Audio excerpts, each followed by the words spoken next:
नमस्कार, बहुत स्वागत है आपका। मैं हूं रीनू। सबसे पहले ग्वालियर से बड़ी खबर, जहां कांग्रेस को बड़ा झटका लग सकता है। एक और कांग्रेस नेता बीजेपी में शामिल हो सकता है। अशोक शर्मा बीजेपी में शामिल हो सकते हैं। ग्वालियर सीट से कांग्रेस के दावेदार थे। मंत्री प्रद्युम्न सिंह तोमर के साथ भोपाल पहुंचने की खबर है। आपको बता रहे हैं कि कांग्रेस ने जो लिस्ट जारी की थी उसमें अशोक शर्मा को उम्मीदवार बनाया गया था, लेकिन कांग्रेस को एक बड़ा झटका लग सकता है। हालांकि जो बगावत के सुर हैं कांग्रेस के अंदर, वो जल्दी नामों के ऐलान कर देने के बाद से भी देखे जा रहे थे।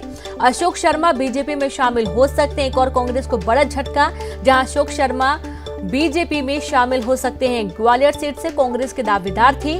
मंत्री प्रद्युम्न तोमर के साथ भोपाल पहुंचने की खबर है और हो सकता है कि भोपाल जब पहुंचेंगे तो वहां पर वे बीजेपी की सदस्यता ग्रहण करेंगे।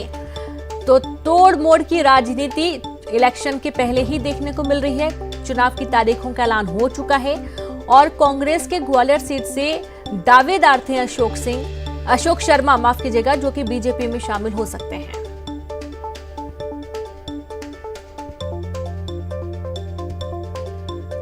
और ज्यादा जानकारी के साथ संवाददाता सुशील जुड़ गए हैं। सुशील, अशोक शर्मा बीजेपी में शामिल हो सकते हैं, ऐसी अटकलें क्यों लगी?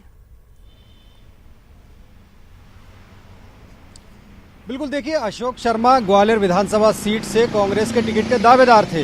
इस सीट से दो ही दावेदार थे, अशोक शर्मा और सुनील शर्मा। टिकट कांग्रेस पार्टी ने सुनील शर्मा को दिया है। यही वजह कि अशोक शर्मा की नाराजगी लगातार पार्टी से थी।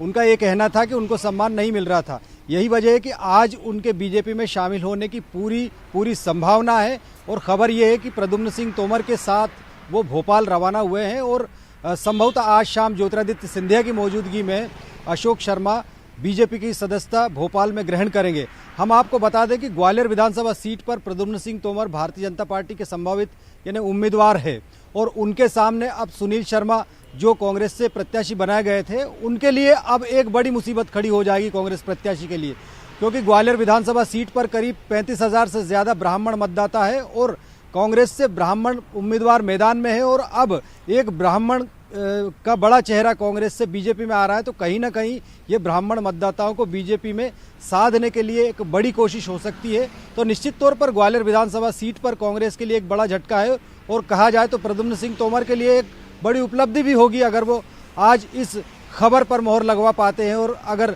अशोक शर्मा बीजेपी में जिस तरह की पूरे कयास है कि शामिल होते हैं तो निश्चित तौर पर प्रद्युम्न सिंह तोमर को कहीं ना कहीं फायदा होगा और ब्राह्मण मतदाता एक तरह से बटेगा कांग्रेस में और कुछ बीजेपी में जाएगा अगर अशोक शर्मा बीजेपी में शामिल होते हैं। तो निश्चित तौर पर उपचुनाव में मतदान से पहले जो सियासत लगातार उतार चढ़ाव आ रहे हैं, उसमें एक उतार चढ़ाव ये भी है कि अशोक शर्मा आज संभवतः बीजेपी में शामिल होंगे। जी बिल्कुल। साथ ही सुशील, जिस तरीके से ये माना जाए कि अब कांग्रेस के उम्मीदवार सुनील शर्मा और बीजेपी के अशोक शर्मा यदि आमने सामने होते तो कहीं ना कहीं कांग्रेस, जो कि अपने हिसाब से एक मजबूत दावेदार चुनावी मैदान में उतारी थी, वो कमजोर पड़ सकते हैं। जैसा कि आप बता रहे हैं कि वोट जो होंगे वो बट जाएंगे।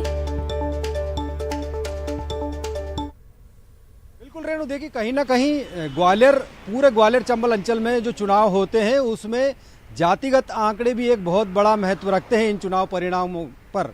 यही वजह है कि जब ग्वालियर विधानसभा सीट में जहां प्रद्युम्न सिंह तोमर भारतीय जनता पार्टी के उम्मीदवार हैं, उनके सामने कांग्रेस से सुनील शर्मा को टिकट दिया गया है और इस सीट पर करीब 35,000 के लगभग ब्राह्मण मतदाताओं की तादाद है। यही वजह है कि बीजेपी में अशोक शर्मा के शामिल होने के बाद कहीं ना कहीं ब्राह्मण मतदाताओं का एक बड़ा जो है तबका, वो अशोक शर्मा के साथ संभवतः बीजेपी की ओर मूव कर सकता है। इस तरह की बीजेपी को भी उम्मीद है और निश्चित तौर पर कहीं ना कहीं अशोक शर्मा जो बहुत पुराने नेता है, करीब 40 साल से ज्यादा पुरानी उनकी राजनीति है, तो उनका असर जरूर जो है। शुक्रिया सुशील, आपका तमाम जानकारी के लिए। तो इस तरीके से एक बड़ी टक्कर कांग्रेस को देने के लिए हो सकता है, ये पूरी उम्मीद जताई जा रही है कि आज अशोक शर्मा बीजेपी में शामिल हो सकते हैं। अगली खबर, जहां हाथरस गैंगरेप पीड़िता का ग्रामीणों के भारी विरोध के बीच अंतिम संस्कार कर दिया गया। हालांकि जब आधी रात में शव गांव पहुंचा तो ग्रामीण अंतिम संस्कार के लिए राजी नहीं हुए, लेकिन पुलिस ने विरोध को दरकिनार कर पीड़िता का अंतिम संस्कार करा दिया। कृषि कानूनों से अन्नदाता बन जाएंगे मजदूर, राहुल ने की किसानों से बात, कहा महात्मा गांधी जिंदा होते तो इस कानून का विरोध करते। कृषि कानून पर विपक्ष के विरोध पर पीएम ने दिया जवाब, कहा मशीनों को जलाने वाले लोग किसानों का कर रहे अपमान, इस कानून से काली कमाई का जरिया हो गया खत्म।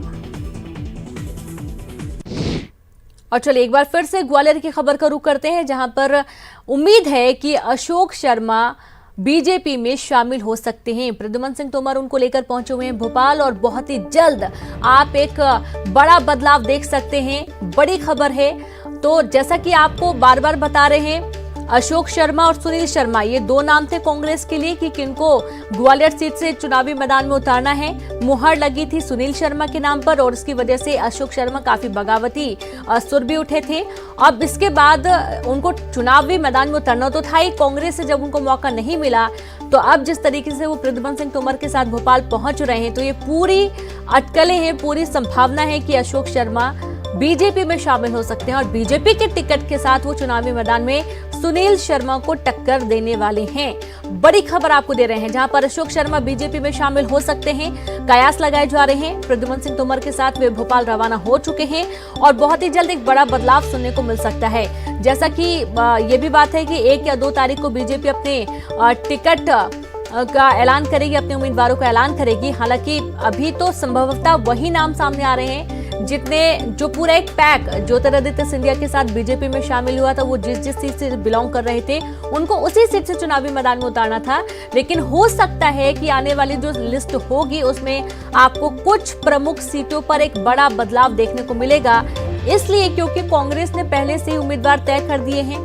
अब कांग्रेस ने जो उम्मीदवार तय किए हैं वो उन्होंने सर्वे करा कर तय किए हैं और उसके बाद बीजेपी किसी भी तरीके की कोई कोर कसर नहीं छोड़ना चाहती है और ये भी एक बहुत बड़ा कारण हो सकता है कि उन्होंने लास्ट में आखिर में अपने उम्मीदवारों का ऐलान करने का सोचा है। और ग्वालियर सीट से कांग्रेस के दावेदार को टक्कर देने के लिए हो सकता है कि अशोक शर्मा बीजेपी में शामिल हो। और चलिए बात